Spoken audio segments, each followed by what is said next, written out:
Let's begin with some major updates from the 2024 election. In the Republican race, former Vice President Mike Pence announced that he is ending his campaign. That's right. Mike Pence dropped out to spend more time in a separate bedroom from his wife.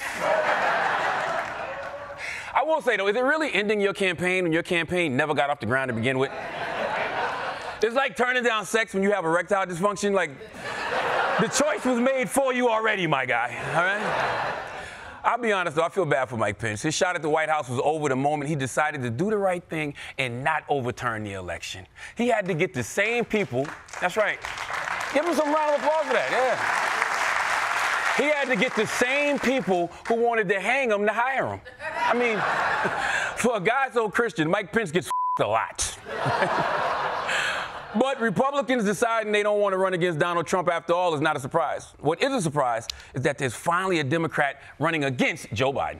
President Joe Biden is facing a challenge from a member of his own party. Democratic Congressman Dean Phillips of Minnesota has entered the 2024 race for the White House. I think President Biden has done a spectacular job for our country, but it's not about the past. This is an election about the future. Phillips, a 54-year-old former business executive, believes President Biden is on pace to lose to former President Donald Trump and needs to be challenged for the Democratic nomination. I am the Democratic candidate who can win the 2024 election. So I say our time is now, and I say, and let's say it all together. What's my slogan? 1, 2, 3. Everyone's invited. Listen, you can't do a call and response on day one of your campaign.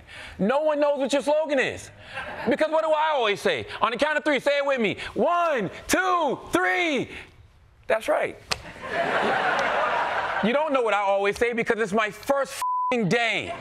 Right? Now, a lot of Democrats are upset that someone is challenging Joe Biden, which is weird because they're always talking about how democracy is in peril.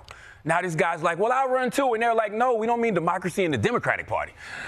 So I think it's good that they've got someone running against Biden. Even if you support Biden, you should want him to get some practice in the ring because so far, outside of Trump, Biden's toughest opponent has been gravity.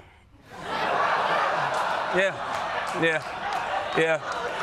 We should be glad Biden is getting challenged, okay? I don't know if this is the guy, though. The first time I hear about you shouldn't be when you're running for the highest office in the land.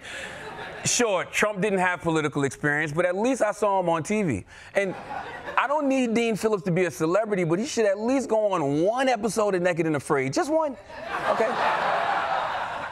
Now, the reason Dean Phillips is the only serious Democrat running against Joe Biden is that the bigger names are staying out, like Gavin Newsom, Governor of California and dollar store American Psycho.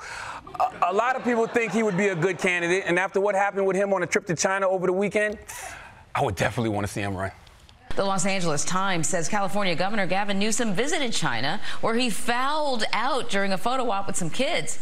Newsom stopped by a school basketball court in Beijing Friday. While demonstrating his skills, he stumbled and then he knocked down a student. Newsom and the boy ended up on the ground, though neither appeared to be hurt. That's right. That's right.